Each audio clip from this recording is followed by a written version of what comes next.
Junkerqueen is absolutely broken in Overwatch 2 now. She's so powerful. If you're a tank player and you can play Junkerqueen, you should be playing her because you can just absolutely annihilate people. She's got tons of damage. She's got tons of survivability. Blizzard have giga-buffed her, and what we're going to do is break all this down in the video, but there are some things we need to cover before we do that, because there are some other things going on in the world of Overwatch. But as you can see from these little intro clips here, it is ridiculous. Like, Junkerqueen, she's so fun to play, but now she's just massively powerful. And also, this will never get old. Throwing Gracie into targets and yeeting them off high ground, because they never expect it. Look at poor Zen. And I know he's down there. I'm like, Zen, I'm going to get you. I'm going to eat you, Zen. And then, yeah, it's time for Zen to die. Okay, let's do some other news before we get stuck into Junkerqueen. So what I want to start off with is this. This is the reaction speed of Blizzard. Now, this is awesome. And again, this goes back to the whole transparency of communication that Blizzard have got going on at the moment. Now, what they tend to do is Aaron Keller's Twitter. Now, I'm not entirely sure this is him. I mean, there might be his words here, but I've got a feeling this is a bit of a corporate and also a bit of maybe a little bit of a personal account, but it doesn't matter. What it means is we're getting updates through Twitter and especially through the Aaron Keller OW account. Now, as you guys know, Sigma was totally broken, absolutely broke. And Doomfist as well was absolutely broken. I made a video on this, we covered it.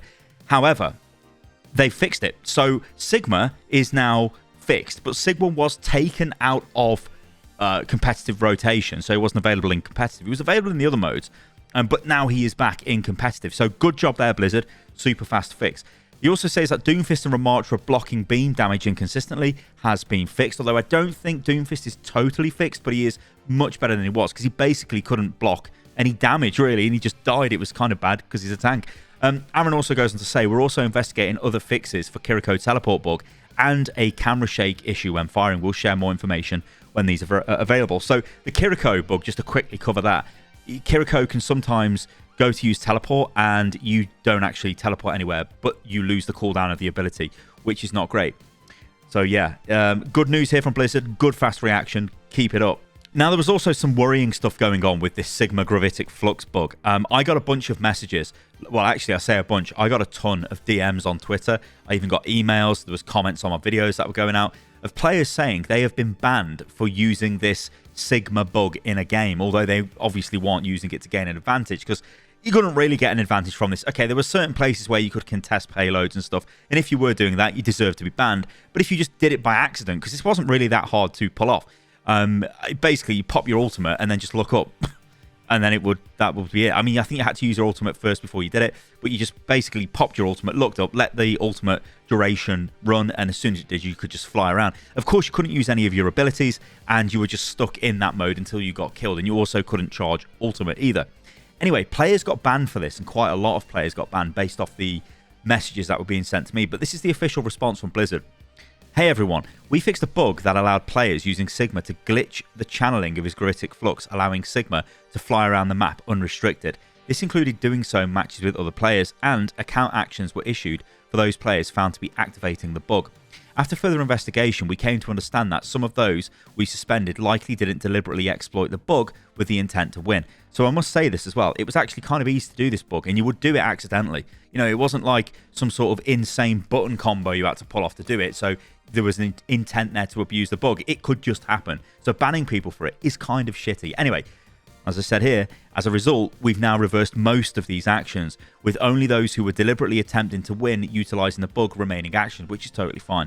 Sigma is now available to play again in all modes, including competitive. Thank you for understanding. So good news. So the Sigma disaster of this patch launch has been fixed, which is good news. Good news all round. Sean Miller is the boss of Overwatch League, and he tweeted this out. He says, we always look to keep Overwatch League balance as close to the live game as we can, but given that there won't be sufficient time to transition Overwatch League to Season 5 for mid-season madness, nor a fair way to match the live game with Season 4 mid-cycle, we determined the best option for all parties is to remain on the Season 4 launch patch the league is currently using through the conclusion of MSN. MSM, I should say. MSN is something completely different. I'm showing my age there. As we consider future balance patch impacts for the rest of the season, we'll continue to do our best to align the live service with our competition as much as possible. Basically, this is code for, holy shit, Junkerqueen is so massively OP that if we put the patch that's currently on the live game into Overwatch League, everybody will play in Junkerqueen and it will be a disaster probably, for the viewership of the league, or the viewability of the game, I guess. Maybe not the viewership, but yeah, interesting stuff in it. Although he is packaging this as, look, guys, we don't want to throw this onto teams and say, hey, you've got a week to deal with this, go and, you know, work out the new meta or whatever. But like I said, the new meta is probably quite easy to understand. It's Junkerqueen. It's Junkerqueen. Anyway, I thought that was fun to add. Okay, holy shit, let's talk about Junkerqueen, because she is just mentally powerful right now. So these are the buffs that she's just received. So Scattergun maximum ammo is increased from 6 to 8. That's 2 additional shots. That's a ton of extra damage. Jagged Blade, the projectile size, is increased from 0.15 meters to 0.2 meters. That means it's a lot easier to land on targets, especially at range. And as you all know with Jagged Blade, if it's stuck in somebody and you pull them, it pulls them slightly towards you in your direction. This is really powerful, especially if you throw it into Winston whenever he dives you and then activate it when he tries to get away. You'll see some examples of that later on in the video. It is an incredibly powerful, I guess, sort of like basic tech with, I guess it's not really a tech, it's a strategy, right, with Junkerqueen. So be aware of that. Now, Rampage, you've just seen me use it. You've seen me use it at the top of the video a couple of times. This ultimate now is friggin' disgusting. It deals 40 impact damage to every single target that you hit, but the wound damage has been decreased from 100 to 60. What this means is your front-loaded damage on your ultimate. I just wiped out the enemy team there because I went straight through them with ultimate. I've hit them with 40 damage. Okay, that doesn't really matter to the tank, but to the squishies, that's a lot. I'm in their face then. Suddenly, I'm smashing them with Carnage. That's doing a ton of damage. I'm shooting them with Primary Fire. That's doing a ton of damage. I'm trying to melee them to apply even more wound effects to them to give myself even more healing, and then they're dying. It is so powerful. The ultimate now is absolutely god tier when it comes to tank ultimates. You can just bypass the front line and kill the back line. That is crazy powerful. Also, Adrenaline Rush. So the Adrenaline Rush passive healing multiplier has gone up from 1.25 to 2 times the damage dealt by wounds. I'll read that again. It is now 2 times the damage dealt by wounds that you get in passive healing. This is mega powerful. Again, this makes your survivability just insane. She's so survivable now. It is crazy. But what I also want to show you guys is this. This was the last patch that Junkerqueen received. Back in January, she received a massive buff that works incredibly powerful, or I guess in conjunction with the recent buffs that she's got. So she got Adrenaline Rush, now heals for the remaining wound damage when an enemy dies with wounds on them. So this means you go through a target, and if they die, you still get the healing from them. This is crazy. I'll read it again. Now heals for the remaining wound damage when an enemy dies with with wounds on them. That's really powerful. Carnage, the cooldown is reduced by 2 seconds for each enemy it impacts. And you will see in this gameplay clip, because on the other point on Havana, it gets really tight, doesn't it, as you're trying to go through the top sort of door choke point. You can just smash people with Carnage, and you're going to get resets really fast with it. And you can just keep smashing them. And of course, it's applying wounds to them, so you're getting loads of healing, and you're just crazy powerful, and it's insane. What the hell are Blizzard thinking? It's crazy. It's just crazy. Also, as well, Jagged Blade, thrown impact damage was reduced from 80 to 50, but thrown direct impacts now add 30 damage wound to the stuck target, stacks with wounds caused by quick melee or returning Jagged Blade hits. So you are getting rewarded for Jagged Blade. You see me there using Jagged Blade, threw it into that Winston twice, and as he tries to get away, I pull him to try and mess him up. He did get away though, so it didn't quite work there, but it is super effective. Also, that ultimate was okay, didn't quite get the kills, but I am able to push through and kill everybody anyway, or at least kill the Zen and then watch the Genji kill everyone. I really probably should have killed the Genji, but I think I was just out of ammo, so I can't be too harsh on myself. Maybe we could have self-held, or full held there. If we, I don't know what I'm saying, self-held. What does that even mean? I'm like self-help. No, I needed help, but whatever. Okay, so what am I trying to talk about here? What is going on? What is the state of this hero? So she's really powerful. If I was to make a tier list right now, Junkerqueen would be at the top. And I think this would be the case for most people. She is incredibly powerful. She's got high survivability. She's got high damage. She's got high mobility. You can even do crazy stuff with her. Like, you can fly across the map. Certain bits of the map, you can interact with the geometry when you use Rampage and use it like a launch pad and just fly across the map. She very much is now this absolutely cracked frontline DPS that can just ignore the enemy tank and go in and wreck. I mean, there are times when you can focus on the enemy tank, but basically you just want to ignore them. You almost, it's going to sound crazy when I say this, but it's almost like you're flanking the enemy by just going through them. There isn't any flanking involved. It's just, I'm going to run through you and smash your back line, especially when you've got your ultimate available. It's just, it's so powerful. Now, another thing, this also was kind of unlucky there. If I'd pulled that guy back, I would have killed him. And this game has been quite frustrating because there's lots of times where I almost kill someone and they just get away with 1 HP. It's super frustrating. Anyway, yeah, let's talk about Ana. I've lost my train of thought, but let's talk about Ana. So Ana is pretty good as a counter to you. And it's not a hard counter, but it's an annoying counter because Ana, she hits you with nade and you know what? You can't heal yourself anymore. So it removes your survivability on the front line. You've still got adrenaline rush, so you can still... no, commanding shout, sorry. So you can still pop that, you get the speed boost and a bit of health. But it's obviously nowhere near as good as your wounds. Like, see here, I'm trying to hit them all with the axe. They did back off a little bit. I've now got my ultimate available. And I'm waiting up here because I want them to come in here because I want to smash them with the axe. Although I think I get a bit excited here. Hit with the anti-nade, so I'm frightened. I pop my ultimate. Don't get anything with it. I think I was trying to predict the Genji. You guys can't hear the audio because I've taken it off and put backing track on. But yeah, I could hear Genji pull his blade. So I thought, oh, maybe I can just try and hit him with this as I go around the corner. But yeah, it didn't work. But yeah, she's powerful. Ana can be annoying for you to deal with, but it isn't just a straight up counter. It isn't like the enemy team pick Ana and that's it. You can't play Junkerqueen. It just means that when you get naded, you just have to be a bit careful. That's it.